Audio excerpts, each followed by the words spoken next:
আজি বোলো বাৰীৰ লাই অলপ ছিঙিবলৈ আহিলোঁ। ধুনীয়া হৈছে কিন্তু লাইখিনি দেই, সৰু সৰুকৈ। আৰু নিজে কৰা খেতি সোৱাদটোৱে বেলেগ, সেইটোতো জানেই আৰু আপোনালোকে।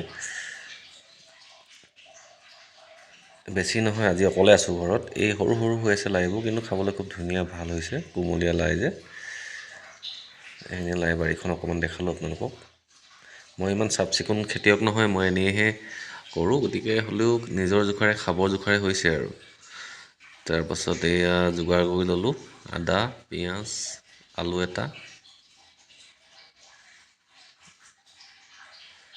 তাৰপিছত এই আলুৰ বাকলি গুচাই লওঁ, পিঁয়াজৰ বাকলি গুচাই লওঁ, আদাৰ বাকলি গুচাই লওঁ, ৰচুন এইবিলাক এনেকৈ অকণমান কাটি কুটি ঠিক ঠাক কৰি লৈছোঁ।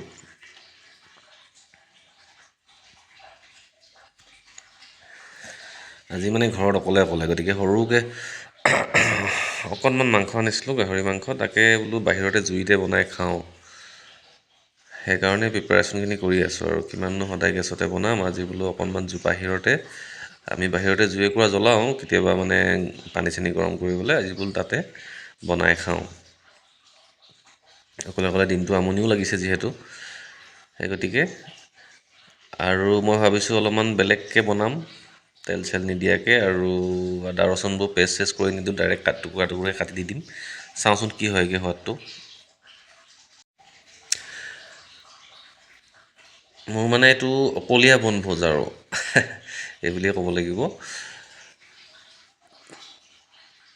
তাৰপাছত এই ৰচুন আছিলে, ৰচুনো এনেকৈ ডাইৰেক্ট কাটি অকণমান ধুই সৰু সৰুকৈ কাটি ল'ম আৰু। এইখিনি লাইখিনি ধুবলৈ লৈ লৈছোঁ। তাৰপাছতে আলু, পিঁয়াজ, আদা আৰু ৰচুনো একেলগে ধুই লৈছোঁ।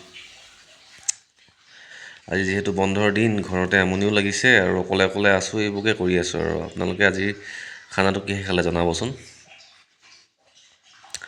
সেইবোৰ চব টুকুৰা কৰি ল'লোঁ, আদা ৰচুন পিঁয়াজ চব একেলগে।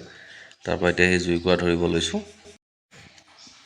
জুই খুব ধুনীয়াকৈ হৈ গ'ল। তাৰপিছত এতিয়া এই মাংসখিনি বনাম আৰু লাহেকৈ ধুনীয়াকৈ। জুই ধুনীয়াকৈ হৈ গ'ল, যিহেতু খৰি শুকান হৈ আছিলে, আৰু বাঁহ খৰি যিহেতু বেছি ধমধমকৈহে জ্বলিছে। মোৰ সেই কলিমলি কেৰাহীখন পাতি ল'লোঁ। তাতে এতিয়া মানে মই ভাবিছোঁ কি হেৰি চেৰি নকৰোঁ আৰু, কি কয়, তেল চেল একো নিদিওঁ, আৰু বোলে দুপিচমান মাংস যে তেল উলিয়াই লওঁ যে, তেনেকৈও নকৰোঁ। মানে গোটেই মাংসখিনি একেলগে দি দিম, আদা ৰচুন চব একেলগে দি দিম। লাই পাত চাত চব দি মুঠতে কিবা এটা বনিব, আৰু কি বনিব আপোনালোকে চাই থাককচোন শেষলৈকে। বাকী আপোনালোকে বছৰৰ শেষ, যিহেতু ডিচেম্বৰৰ বছৰৰে শেষ, গতিকে আপোনালোকে পিকনিক চিকনিক ক'ৰবাত গৈছেনে, বনভোজ চনভোজ? আপোনালোকে অলপ জনাবচোন, সেইবিলাক কমেণ্টত নিশ্চয় জনাব। এই মাংসখিনি দি দিলোঁ। আমি মাজতে এদিন ফুৰিব গ'লোঁ 3 দিনমান আগতে। তাৰপৰা আজি পোৱালীজনী আৰু মানুহগৰাকী গৈছে ফুৰিবলৈ অকণমান স্কুলৰ ফালৰ পৰা।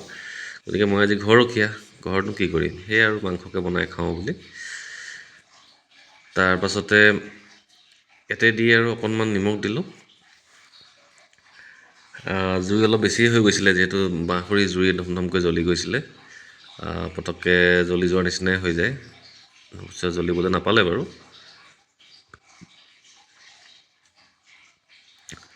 তাৰপিছতে 25 চনটো ভালে বেয়াই গ'ল, আৰু যথেষ্টখিনি ক্ষতি হ'ল আমাৰ সকলোৰে। মৰমৰ জুবিন গাৰ্গো নাইকিয়া হ'ল, তেনেকৈ বহুকেইজন বিশিষ্ট ব্যক্তি, ফাইলৰ বসুমতাৰী এনেকৈ কৰি তিনপিতা হানছে, এনেকৈ বহুকেইজন বিশিষ্ট ব্যক্তি 2025 চনত আমি হেৰুৱালোঁ। যাতে 2026 চনটো ভাল হয়, তাৰ বাবে সকলোৱে প্ৰাৰ্থনা কৰিছোঁ। ইয়াতে আমি পিঁয়াজ, আদা ৰচুন জলকীয়া চব একেলগে দি দিলোঁ। আদা ৰচুন মই পেষ্ট কৰা নাই, সৰু সৰুকৈ কুটা আছিলে পিঁয়াজৰ নিচিনাকৈ, তাকে দি দিলোঁ। দি আৰু এতিয়া লৰাই থাকিম অকণমান।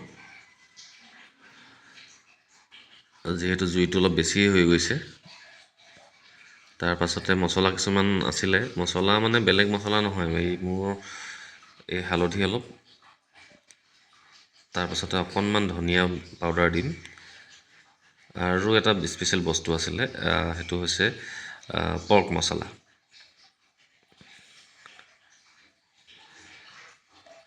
এই পৰ্ক মছলাটো অকণমান দিম আৰু মই অকণমান জ্বলা চাট্টাটো বেছি ভাল পাওঁ, সেইকাৰণে মছলা অকণমান জ্বলাটো বেছিকৈ দিয়া হয়। অৱশ্যে জ্বলাটো খাব নালাগে বুলিয়ে কয়, কিন্তু হ'লেও যিহেতু মই খাই ভাল পাওঁ আৰু সদায়তো নাখাওঁ, গতিকে আজি অলপমান জ্বলা দিয়ে বনাইছোঁ। মছলাটো গোটেইটোৱে দি দিলোঁ।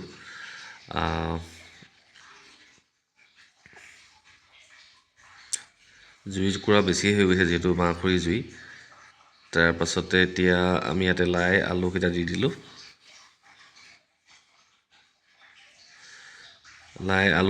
আলুকেইটা কাটি দিছোঁ, কিন্তু লাইটো মানে মই কাটা নাই, যেনেকৈ ছিঙিছিলোঁ তেনেকৈ অকল ধুই পিনি পেলাইহে দিছোঁ।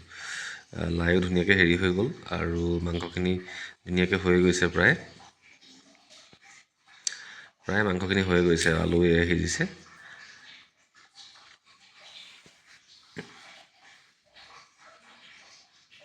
এনেকৈ কেতিয়াবা আপোনালোকে অকলে এনেকুৱা জুইতে বনাই খাই যাবচোন। মাংসটো মানে জুইত খোৱাৰ আমেজটোৱে বেলেগ। তাৰপৰা এয়া মোৰ কাঁহীখন, ধুনীয়াকৈ কাঁহীখন ল'লোঁ। এই মাংস, এইফালে উখোৱা চাউলৰ ভাত, এইফালে বি জলকীয়া আচাৰ, এইফালে গোটা পিঁয়াজ এটা আৰু এইফালে নেমু দুটুকুৰা। মই আকৌ নেমুটো হ'লে খাই ভাল পাওঁ। এতিয়া এয়া মাংস লৈ বহি গৈছোঁ আৰু খাবলৈ। বিশেষ একো নাই, গাহৰি মাংস লাই আলু দি আৰু লগত নেমু দুটুকুৰা আৰু অলপ মধ্যমীয়া আকাৰৰ পিঁয়াজ এটুকুৰা। বিশ্বাস কৰক, খাবলৈ খুব ধুনীয়া হৈছিলে। এনেকুৱা ভিডিঅ' মই সাধাৰণতে নবনাওঁ, ভাত খোৱা বা ৰেচিপি ভিডিঅ'। আজি এনেই ট্ৰাই এটা কৰিছিলোঁ, কেনেকুৱা হ'ল আপোনালোকে জনাব। খানাটো খুবেই ভাল হৈছিলে, আপোনালোকে এবাৰ ট্ৰাই কৰিবচোন। যদি ভাল লাগিছে লাইক কৰি দিব, চেনেলটো ছাবস্ক্ৰাইব কৰি দিব। ধন্যবাদ।